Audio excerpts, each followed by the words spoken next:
have a packed house this morning. When Lev was discussing this event 5 months ago, the goal was to get to 500 registrants. My understanding as of this morning, we're over 650 with standing room only at the back by the looks of it. We're so excited to have you here. We have leaders from across the world, and I believe it is still 18 countries represented here, which is incredible. And for the next 2 days, we're going to surface ideas and address the challenges to ensure that the next wave of AI, what we're calling Agentic AI, helps to serve our students across their education journey. Right behind the Omni, you'll find something truly extraordinary, Dreamscape Learn, a groundbreaking collaboration between ASU and Dreamscape Immersive. This experience is transforming education for the 21st century, blending cinematic storytelling with hands-on experimental learning. Please do scan the code and book your seat to experience Dreamscape Learn. I saw quite a few of you out there yesterday. It is only with us again today, so make sure you register and have this phenomenal experience that our students get to use every day. We have a great agenda for you today with main stage keynotes and panels to provide an international landscape of AI and education. We also have 2 sets of breakout sessions where you can gather into smaller groups and dive deeper into topics, ideas, and examples of agentic AI taking root at universities not just here in the US, but across the world. Make sure you download the ASU Special Events app. It has everything you need for the full conference experience right at your fingertips. You'll find the agenda, speaker details, maps, AI Alley information, and real-time updates. We've also co-designed the event with our strategic partners to bring industry insights into the ways in which technology is being designed, developed, and deployed. Make sure you stop by AI Alley, which is off this way. This is a startup hub that brings together emerging companies and innovators developing new products, services, and ideas empowered by AI. To kick off the morning, I am absolutely delighted to introduce ASU's President Michael Crow. Dr. Crow is a globally recognized leader in higher education, known for advancing a bold model of innovation, inclusivity, and society impact that we here at ASU call the New American University. Please join me in welcoming Dr. Crow to the stage.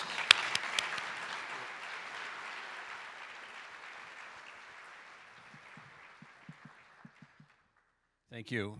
Can people hear me all right?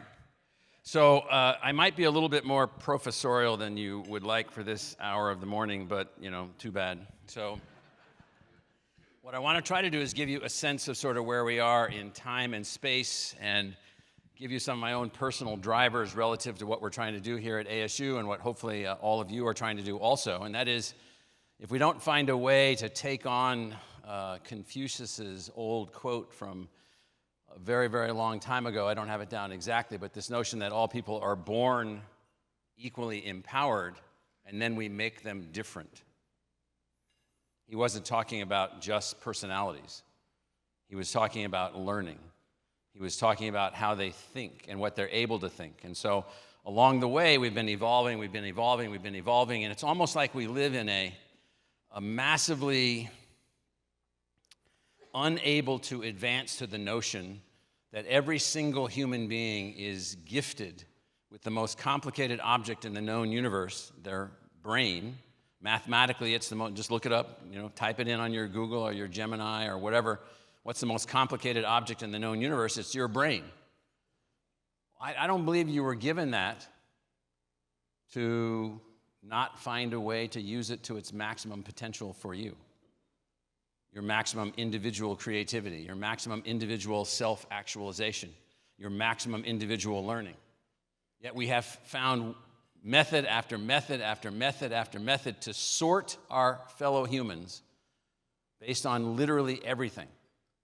The type of hair, the skin tone that they have, their height, their eye color, the way they learn, the way we think they should learn. How long are we going to live that way? How long are we going to allow this oppressive notion of sorting? No two people learn the same way, but we want everybody to learn on the same path. No two people have exactly the same configuration of anything. They don't have exactly the same configuration genetically. They don't have exactly the same configuration of social experiences. They don't have exactly even the human brains are shaped different and move differently. We're each given this unbelievable gift, yet we try to drive everybody through a factory model of learning. And now we come up with a way to calculate at the unbelievable speed where I can take everything that we know, digitize it, put it into a machine, ask a question, and the machine can answer my question or do some work for me along the way. And all of a sudden, again, it's like we've gone back to Plato once again. I've read all of Plato's Republic and all of his other stuff and his students and his teachers and his teachers' teachers and his students, and he was not in favor of teaching by written language. Really? I don't know if they had the word moron then. He thought that the world was made up of three types of people. The few people like him that were a philosopher king that could think anything, do anything, live any way they wanted, create anything because they had this superpower brain. And then the guardians, like most of us in this room, who are trained and educated to perform certain tasks. And then the masses, who he just said were mostly interested in sex and food, both of which are good. I can't even get that guy to laugh. And so he had a hierarchy of learning. He had a hierarchy of outcomes. He had a hierarchy. And he's a foundational philosophical underpinning of everything that we do in the education business. And he was wrong. It's not hierarchy, it's complexity. It's not hierarchy of attainment in a particular pathway. It's your individual attainment, your ultimate. In many ways, you guys are going to cringe when I tell you this, particularly this week. The ultimate libertarian, I don't mean a political libertarian, I mean a philosophical libertarian, is you have this gift, you have this body, you have this mind, you have this spirit, you have all this empowerment. You should be unencumbered by anything, period. Unencumbered to not become who you want to become, to do what you want to do, to create what you want to create. And now we have yahoos, I don't know what else to call them other than yahoos, sitting around talking about AI like it's an evil force that's going to send us back to the dark ages. Well, it might under evil forces, but by itself, it's just a calculator. It's nothing but a probabilistic calculator. That's all it does. It is also one of the first tools that allows us to both confront technological threat and change and opportunity. That is all the disruption that technologies create.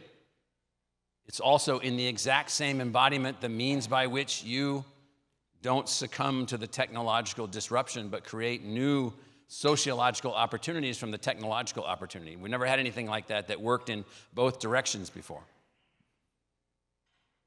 So, April 1970, April 11th, 1970, I was a high school freshman in Great Mills High School in Lexington Park, Maryland, which is the high school right outside of the gates of the Patuxent River Naval Air Station, where my father was flying in P-3C Orion submarine chasing planes to be ready to sink on a moment's notice Russian submarines with nuclear depth charges. That was his mission. He was gone all the time. I was going to this high school. I had been to a different school in the 7th grade, in a different location, a different school in the 8th grade, in a different location, and now I was at this new school in the 9th grade. I wish I had an AI system that I could talk to, because each school that I went to, mostly I just had to fight with the other kids who thought I was a weirdo. I have like innumerable little boys' teeth scars on all my hands and my arms, because all they wanted to do was fight. What I wanted to do was read. What I wanted to do was try to find a way to learn. Well, this April 11th week was the week of Apollo 13.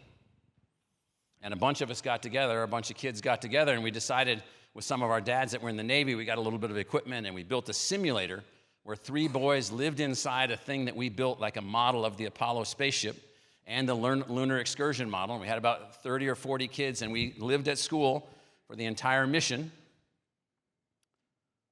simulating the mission.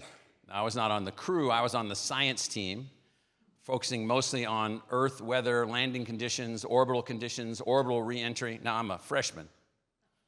in high school. And we're doing the best we can. We have a crappy little library at the Great Mills High School. The Lexington Park, Maryland library was actually worse than the high school library.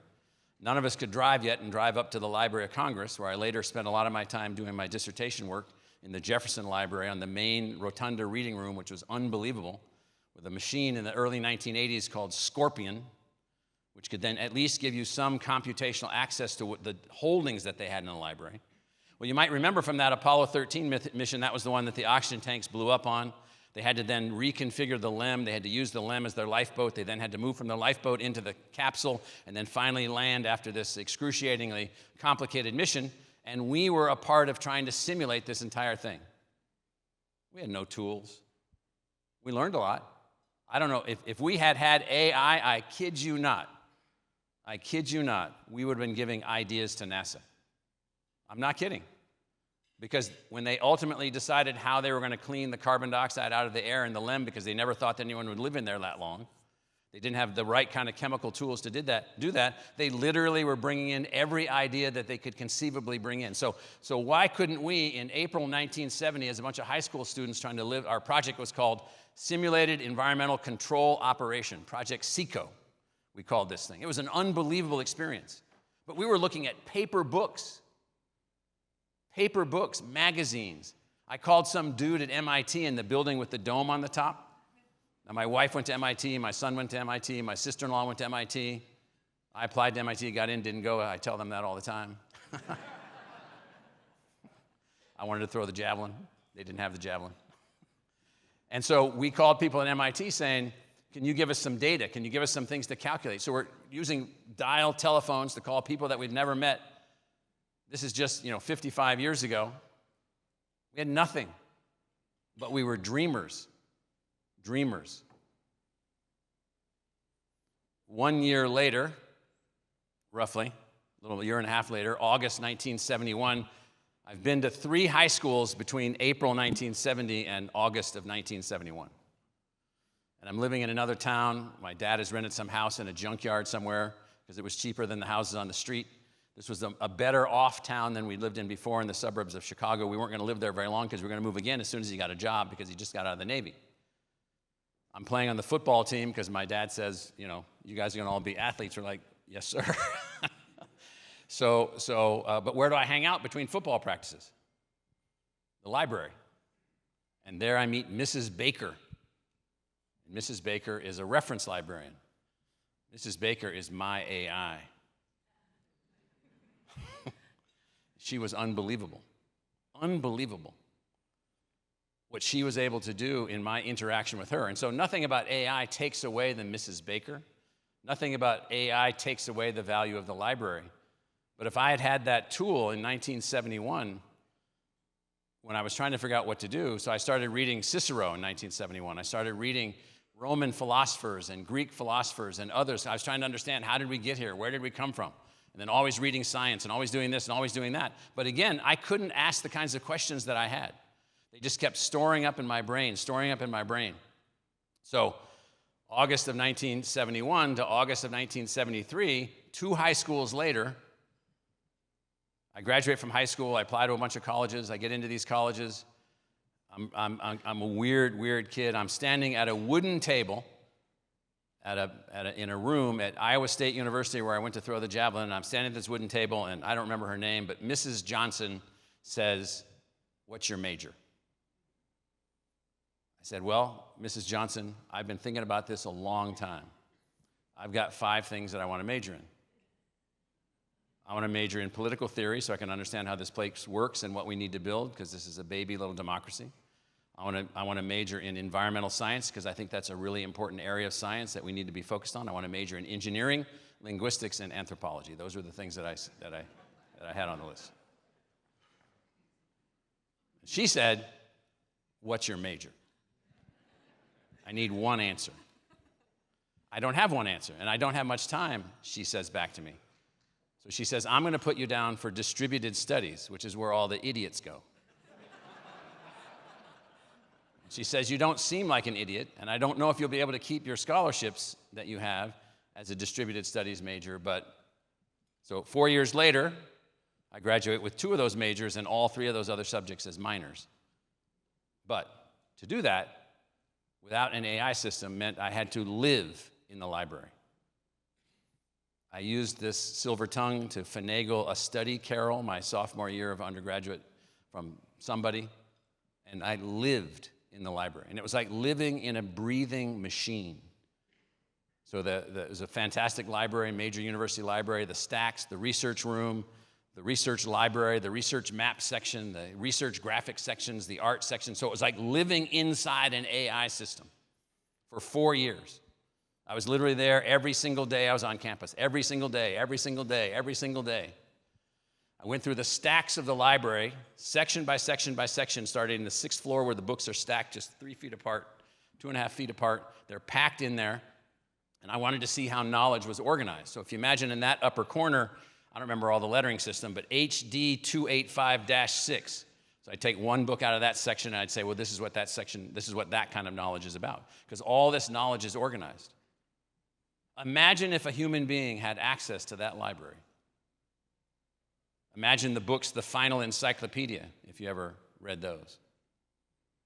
Imagine the notion of any human being being able to organize their thinking, to tap into everything that we know. And then people say, well, it's not going to be right, as if everything's right, as if these stupid history books that I read in high school were even 10% accurate. And all this BS that we were being taught is little drivel as they were trying to get us to try to understand things in some simplistic kind of way. What if you really wanted to understand? What if your mind really wanted to understand this? So, literally, I have become obsessed with this notion of human empowerment by adding another inalienable right. So this country that we live in, which is, welcome to democracy if you're like thinking there's a lot of arguing going on. That's what democracy is. It's not like one way, one path, one solution. It's you argue, you argue, you argue. You try this, you try that. That doesn't work. You get mad at that person. That doesn't work. You get mad at this person. That doesn't work. You move forward, you move forward, you move forward, all being driven by those founding documents. 250 years ago, next summer, is the anniversary of the Declaration of Independence, which if you haven't read it lately or listened to it on your Alexa or had your Gemini, read it to you or sing it to you or whatever you do by the way that you learn, or listen to it at night because you learn at night with tapes, whatever, however crazy you are.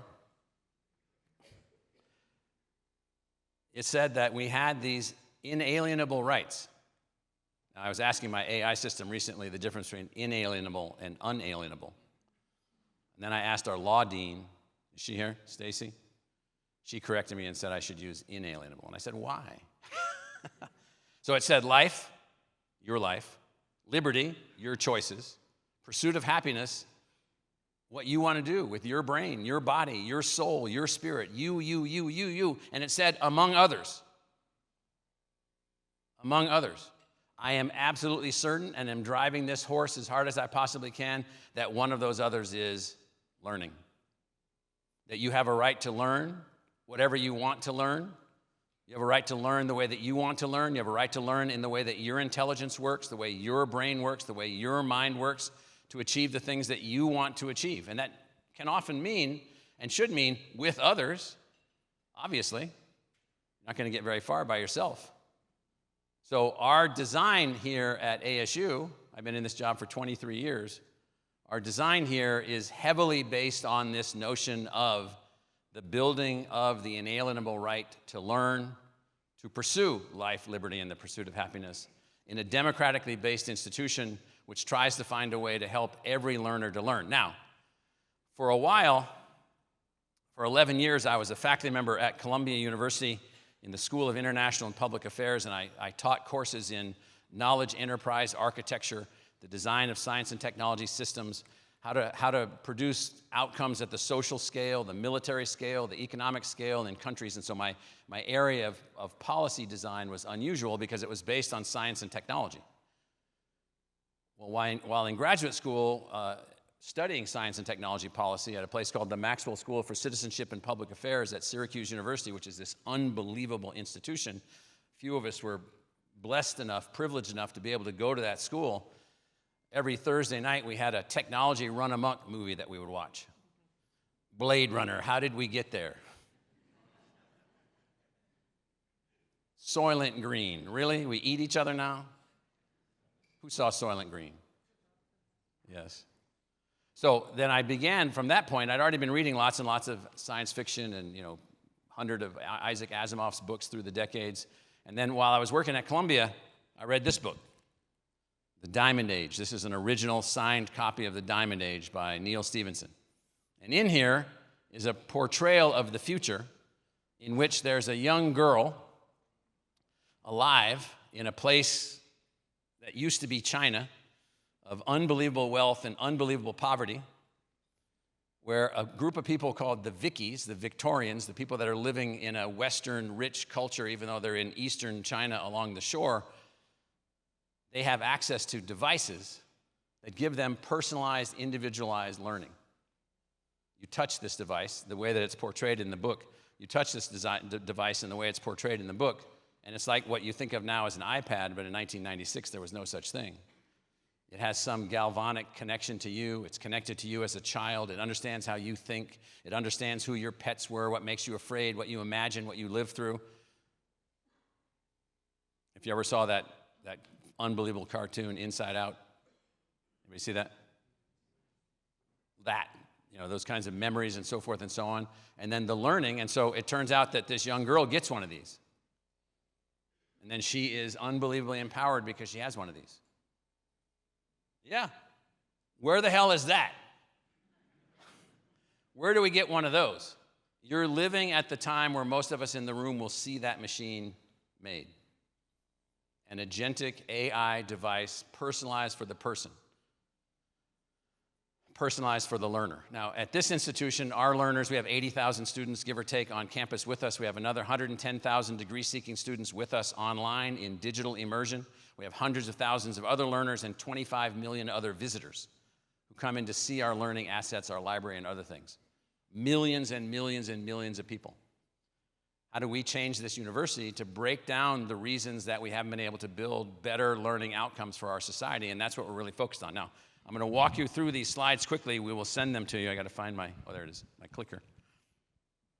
The ASU people are going to say, I can't believe he's still using those slides, but they make my points. This is our charter.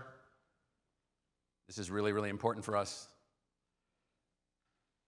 Long ago, when I was in graduate school, I had to translate this work by a guy named Lorenz von Stein, and he had this thing called the organic theory of the state. And it was, why do we have a public? Why do we have a state? And he said there were three reasons. First, you have to have the self that you're working towards to be actualized as a people. You have to have the will, those things that you're attempting to do. And you have to have the deeds. What did you actually do while you're attempting to self-actualize? So this is our self. This is why we exist at ASU. Public university measured by not by whom it excludes, but by whom it includes and how they succeed. That sounds like common sense. Ain't so common since most universities gain status by who they exclude. They're not evil for doing that. Certainly not. A lot of them are smaller scale. They have to do something. They're honors colleges, et cetera, but not a big public research university. Do research for public value and then take on responsibility for the outcomes of our society. Well, that means if we're not changing to be of greater value, then we're of less value, less value, less value. And I'll bet something could happen along the way. I'll bet that our status in our society could go down. I'll bet that people could at some point think less of us. I'll bet that sometimes people could become jealous and resentful of universities that only graduate a few people or admit a few people. I'll bet that there could be an occasion where our cost is so expensive that it looks like it's off limits to so many people, and then you'll build additional resentment.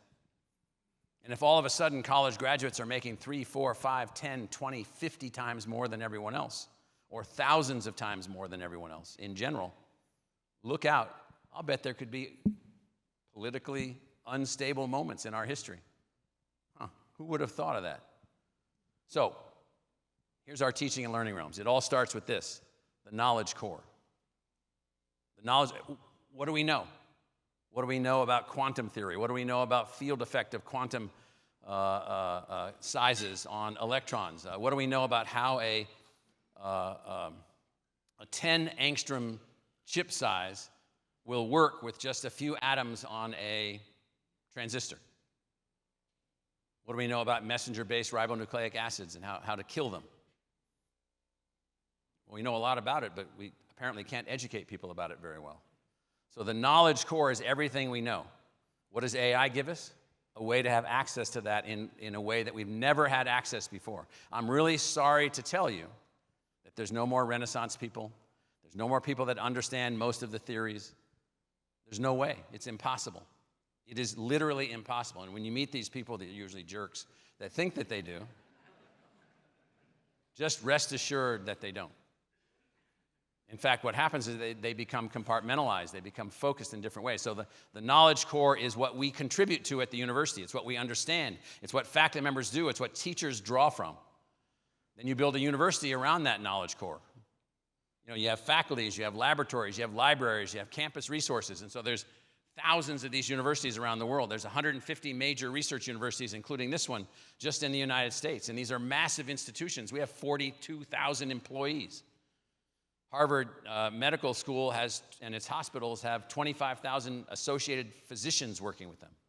Massive institutions, unbelievable scale, all working to contribute to, draw from, and be a part of the stock of knowledge, everything that we know. And then we built these campuses, campus immersion, what we call Realm 1. You bring a few students around and you work with the faculty around the core of knowledge and you educate them. I don't know how that works in a society of 8+ billion people on the planet.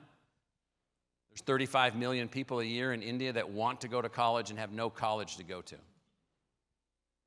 Now again, you can come back to all the local political arguments about, well, is college really worth it? I don't even know what these people are talking about. College is a term for a phase of learning that we assign to people beginning in, I don't know, the 11th century. It's probably not the best term. I guess we're supposed to just learn until we're 25, then give up because we didn't make it through college. And so we have a completely distorted model of this campus immersion, but in our case, fully immersive technology-enhanced campus-based learning for traditional on-campus P through 20, that's pre-kindergarten through 20, everybody. Then we built ASU Sync. Turns out you got technologies, you can move at least your image and your voice and your brain around and you can be present with other people. Then we built digital immersion, which is digitally immersive online asynchronous learning for P20 postgraduates. We've got over 300 degree programs, over 100,000 degree-seeking students, thousands of courses that have been built, and they've been built by our faculty. By our faculty, not by a group of people who just slapstick a bunch of stuff together and say, well, here's a whole curriculum for you on nursing, good luck.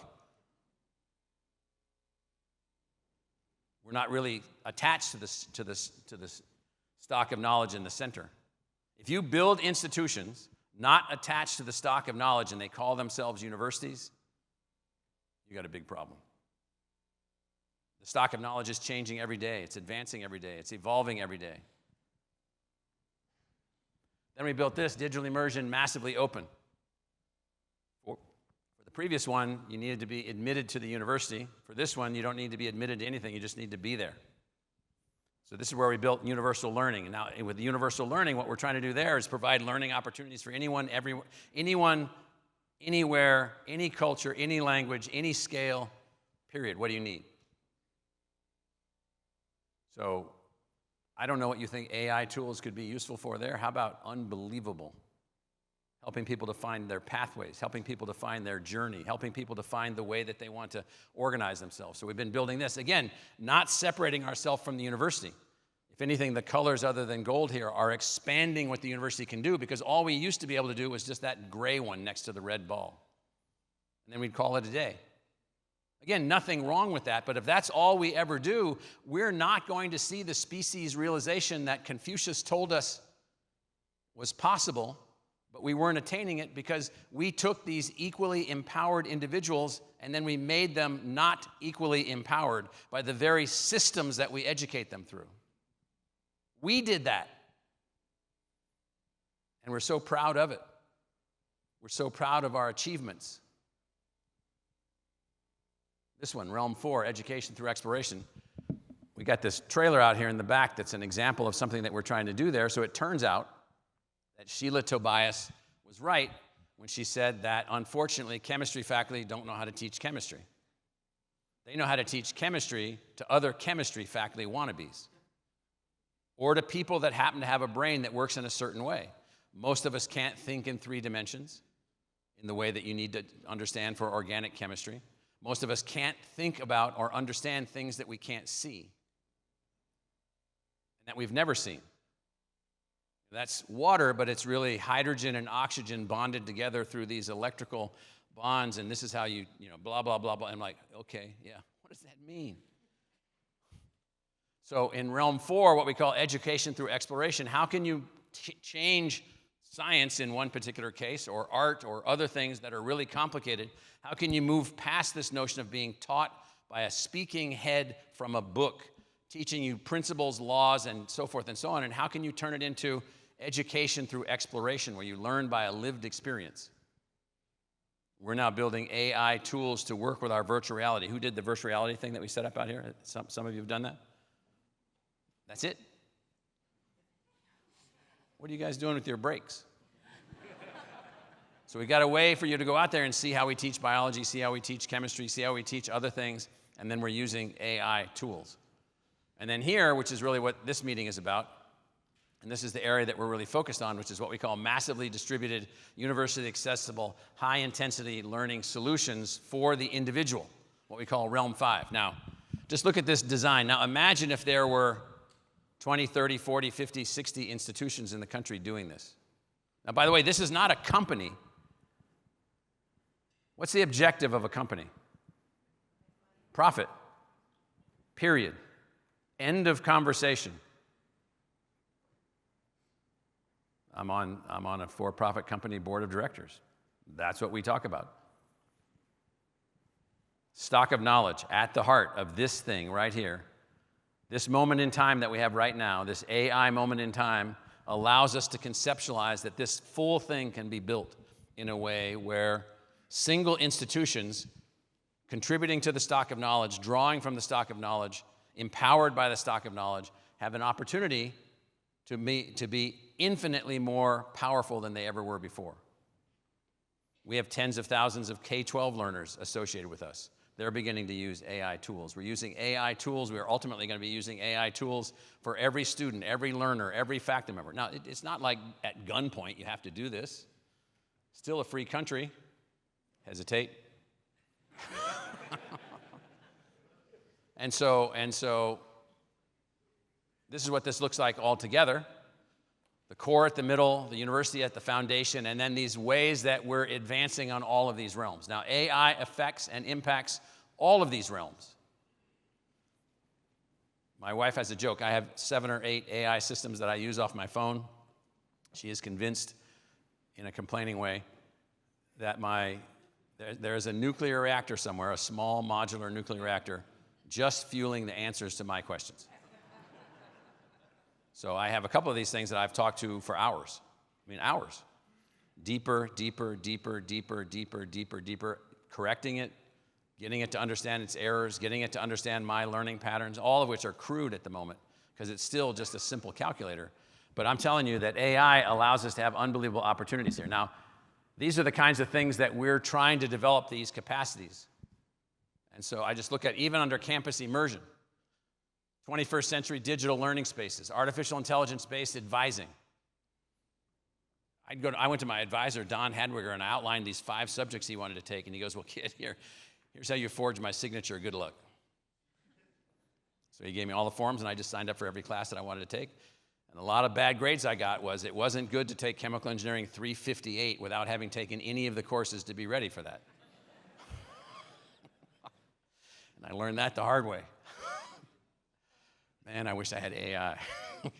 What I would do is I would go to the bookstore, and I was on this scholarship that allowed me to buy anything in the bookstore that I wanted to buy.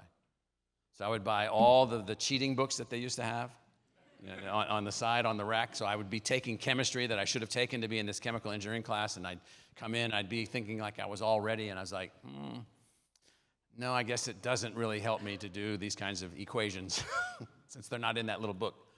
And then intelligent tutoring platform, personalized learning at scale. That's just for what we call realm 1, campus immersion. Look at digital immersion. Support relationships to build organizational affinity, integrated human-tutor interface, real-time assessment development-based assessment, multi-organizational pathway mapping. Now, most universities couldn't give two hoots about the guy that, or the woman that served on a nuclear submarine for 4 years, then stayed in the Navy for 4 more years, and they're 26 years old, and they really want to go to college. You know, you ain't going to Princeton.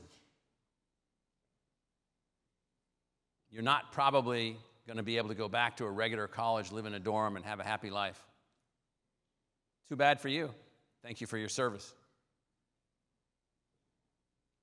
Terrible, terrible, terrible. What we should have under digital immersion is anytime you want to pursue some advanced form of education across hundreds and hundreds of subjects, thousands of courses with AI-based tutors and personalized assistance and multi-organizational pathway mapping and all these other things, it's ready for you. Why not?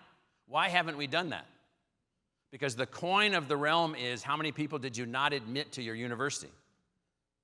So then I can charge $75,000 to attend the university because it's a scarce commodity and it's a purely economic model. Again, for some universities that are honors colleges, that's fine. If you don't do things like this for the broader scale of the population, then we're in big trouble. So look at education through exploration, virtual augmented reality for learning, direct human cognition linkages, conversation-based AI tutoring, group learning tools, all in realm 4, which is education through exploration, which that trailer we have out on the side here shows you how that works. We've had 40,000 people, plus or minus, take their biology labs using these advanced education for exploration tools, up to a 40% enhancement in their learning outcomes, up to a 2-grade enhancement in their course outcomes in college-level biology, which means the F students become C students, the C students become A students, the A students become more creatively excited. The already existing, pre-existing A students, you know them, the ones that, just only study. He didn't laugh for that. So, look at that bottom one. So we live in a world, on the gold one there, on the bottom right, mastery of science and math for all. I don't mean that you're a topological geometrician capable of understanding the vortices, dynamics of hydrogen combustion in the inner core of large red stars. Because that's, of course, what the people that do that think you need to be a real mathematician or a real physicist. Now, I'm just talking about mastery. Mastery means, do you understand what it is? Do you understand what carbon dioxide is? Do you understand what that means? Do you understand what it means if you change the amount of it that's in the atmosphere? Do you understand? And then you might be able to say, hey, I understand. I don't think it makes that much of a difference. Good. As opposed to, I know nothing, and I think it doesn't make that much of a difference. And so we're living in a world in which, in the past, in the old days, in indigenous cultures, there was mastery of certain subjects or you died.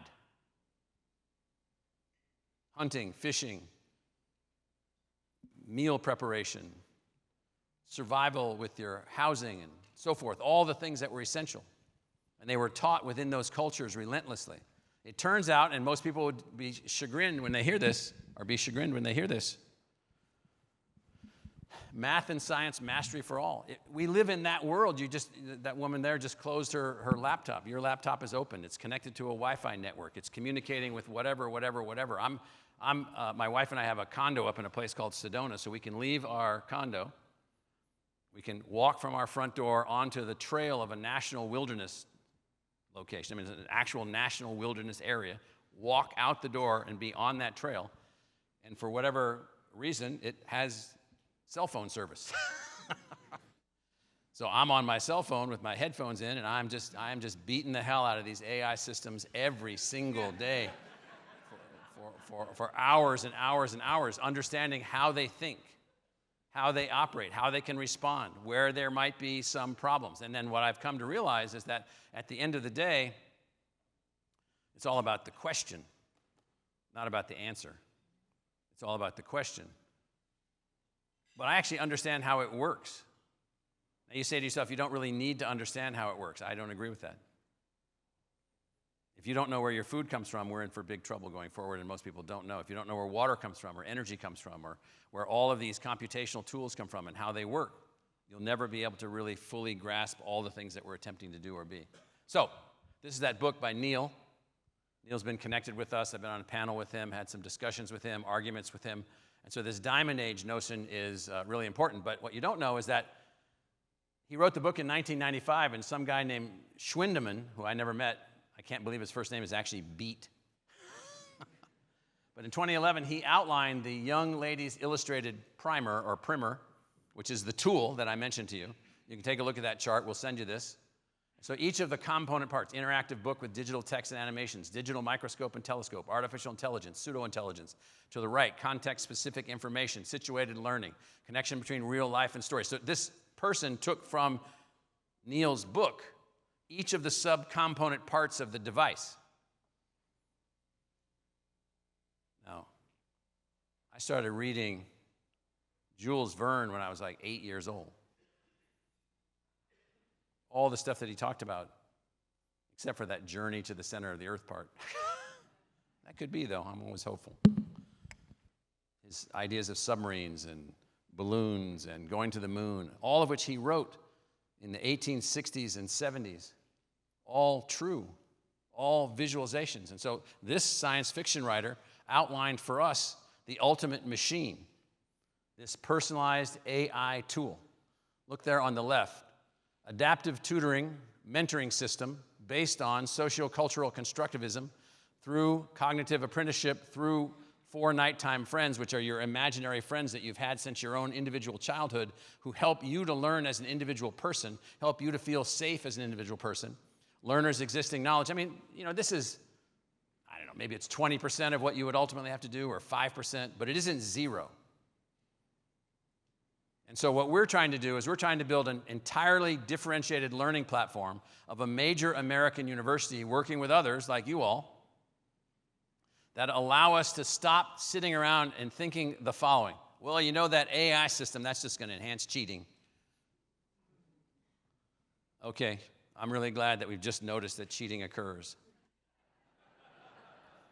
There's never been cheating before with, the pencils never led to cheating. But these AI systems, they're going to lead to cheating. Apparently in the NBA, there's some cheaters these days. I bet AI wasn't working with them. I would probably greed. So, where we are is at the very early stages of the transformation, at least in our case, of what a university actually is. We have 35,000 engineering students this year. Years ago, we had 6,000.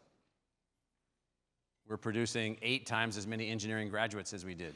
8 times as many. And if you want to be an engineering graduate here, it's easier than it was. You can just be admitted to the university and you can come and we'll help you. We have tools, we have systems, and so forth and so on. If we had these AI agentic assets, whatever you want to do, however many majors you want to take, I can't begin to tell you what I think about a person. So I run these calculations, not for you, Austin. But when somebody comes up to me and they'll say, well, this AI thing is just a total joke. It's never going to work. I'm like, okay, you're down 10%. and then they start talking about how it's, where's the heft of learning? I'm going, now you're down another 10%. And so it turns out that we are all programmed to be against this kind of stuff because we can't really be empathetic enough. Think of all the people not sitting in this room. Think of all the people whose jobs will be disrupted by the Waymos and I heard they were talking about this Elon Musk lunatic. Yes, and so that's the biographer Walter Isaacson referred to him in that terminology this morning as I was listening to the talk. And so how are we going to evolve as a society which doesn't end up with 5% of the most ultra-wealthy human beings that you could possibly imagine? Who saw the movie Elysium? Yeah. They don't even live on Earth anymore because the Earth is all wrecked from natural resource extraction and farming and all kinds of pollution and everything else. All the ultra-rich, highly educated, 4 PhDs, all doctors, they every day get their bodies scanned by a system that can then, with AI tools, see their cancer as it occurs in the first few cells and kill it off that first day, so they're all living 200 years. They live on space stations orbiting the Earth. They're infinitely wealthy beyond anything. That's the trajectory we are on right now. So if we really want our entire species to really reach the potential that we really have as a species, we got to figure this out. So, thank you.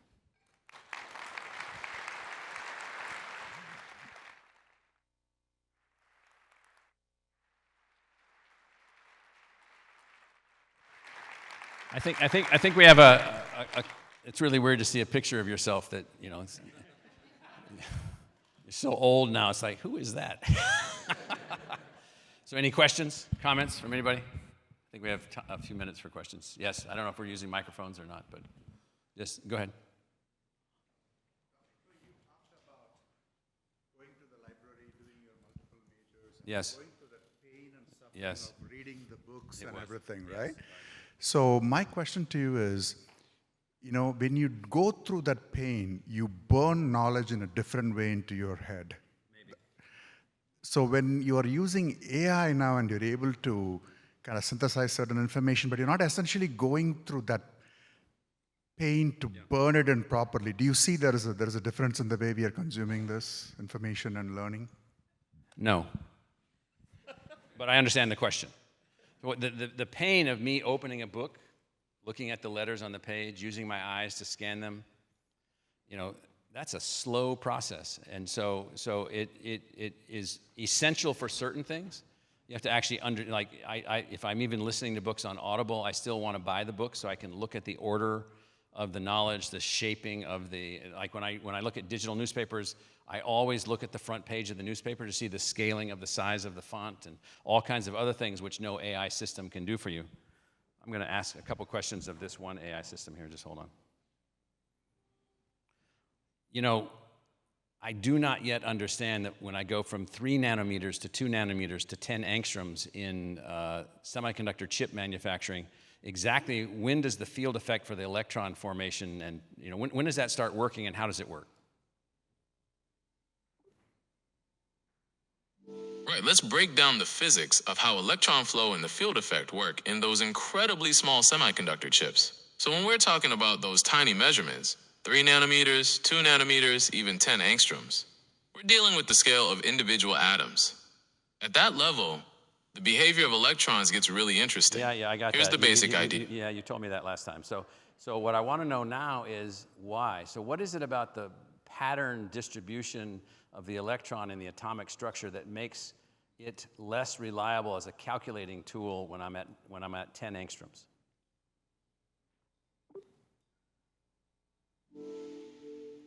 All right, this gets into some really fascinating quantum physics. So at the 10 angstrom scale, we're talking about distances comparable to the size of individual atoms. At this point, the wave-like nature of electrons becomes really significant. They're not just tiny particles, but also waves. Yeah, and so, those waves... I was reading in my physics book for my physics course that I'm taking that electrons are both a wave and a particle. I don't really understand that, and I hear the same BS about photons. You're telling me like there's photonic waves and photonic particles, but they have no mass, they only have energy. You got to help me out here, dude. You've hit upon one of the most mind-bending concepts in quantum physics, wave-particle duality. It's not BS, but it's definitely counterintuitive to our everyday experience. Basically, at the quantum... So I have asked thousands of questions of this guy and several others of these. And what I find is that my rate of learning, now I'm different than you, so we might learn differently. There's not any less athleticism involved in the learning process. And it doesn't mean that books won't be involved or that formal structured learning isn't a part of all of it. This is my tutor. And so my tutor, so when I was in college, honest to God, I took no notes for anything ever. All I ever wrote down was what did I not know from what the person was saying. So if I didn't know it, I'd write that down. If I didn't know the word, I'd write the word down. So all of my notebooks were filled with nothing but I don't know what that word means, I don't know what that means, I don't know what that means. What is he talking about? Some kind of theory, this theory, that theory, this theory, this theory. And so I would read the stuff, but I still didn't know what it meant. And the person teaching, I mean, you're just in a class for a few minutes with them, like, what is that going to do for you? Now, I could perform on the tests. Yeah, probably a monkey could. And so what I'm saying is that, performing on a test doesn't mean you understand something. So this tutor that I was just showing you, this is how I've been using this. These tutors are unbelievable. So I get the athleticism part. Now, when books came out, 1500s, 16th century, the people against books, you should read. I looked up all the people that wanted all the books burned, all the printing presses destroyed, all the ability for people to hear their own language in a written book. So we've had some of these arguments before. So other question, yeah. I wonder if you want to just mention where you think the direction of physical AI is going in terms of this education. So if you're able to see using computer vision the environment you're in and have AI connected to that instead of just your vocal input. Well, we already have some of that here, and we're going to have a lot more of that. And if you think about digital twinning and the operations of different kinds of things, I mean, it's going to be operating rooms. And so people keep saying, in fact, my relatives that live in Missouri that have decided to not educate themselves. And so they keep asking me, like, I'm the weirdo in the family, I'm the black sheep. You got your PhD. First, you got your BS. We know what that is. Then you got your MS. That's more of the same, MS. And now you have your PhD, which is that same stuff from the BS, just piled higher and deeper, PhD. So this is the environment that I come from. So now when I say to them is, this notion of learning is such that we can build these kinds of tools and we can make these kinds of things happen, and you can build and it will enhance how everybody learns. So yeah, we're gonna see all of that. Augmented reality is part of that. As a piece, yeah. It's not like we're all just gonna be sitting around like who read Ender's Game or watched the movie? So you remember what Ender's Game was? So Ender's Game was a visualization learning methodology where certain humans were selected because of a proclivity to learn in a particular way, in which they eventually became combat soldiers using these advanced AI-enhanced learning tools to combat an alien species attacking humans. They didn't even know what they were. They didn't even know what they were doing. And they were using all kinds of tools and every kind of virtual reality that you can imagine. This little trailer we have off to the side over here is a virtual reality way of teaching biology, chemistry, art history, earth science, and other things. And so ultimately, I think all these things are going to be possible. Yeah. One more. Okay. Over there. Wait. Where? Yeah. Okay. Go ahead.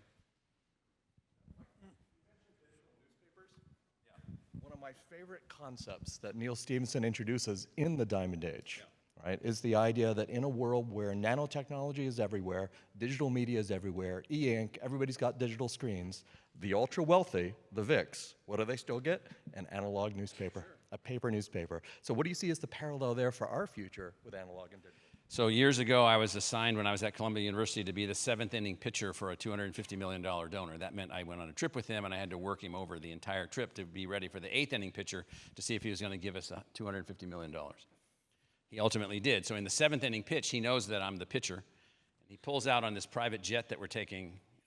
Actually, we're flying in a helicopter from Kennedy Airport to Manhattan. And we're flying over New York City, and there's a bunch of, like, thousands and thousands and thousands of graves down there. And he goes, they tell me you're irreplaceable at Columbia. I said, well, I don't believe that. He says, good, because all those people down there were irreplaceable. And then this was a self-made billionaire kind of guy before we had oligarchs. And so he took this pen out of his pocket, and he said, have you seen this? You're the tech guy over here. You're the innovation guy at Columbia. Have you seen this? This is amazing. There's no battery. It's linked directly to your mind. Software programming works through your hands with magic. It writes on anything, and it costs $1. Then he took out his newspaper, which we were still reading at the time, and he said the same thing about that. And he said you can also do other things with it relative to your bodily functions. And so he was making that same point. And so what will happen potentially eventually is that all of the AI systems become embedded in the life around us, supporting us, and then we return to these other objects of the past, the tactile reading of the paper, the tactile art of the writing, the discipline that you could get from the book. And so probably, but also in all of those worlds, including that world, the young lady's primer, you could just talk to this thing and it would answer any question that you wanted. So yes, I think all those things are going to happen at the same time. So thank you.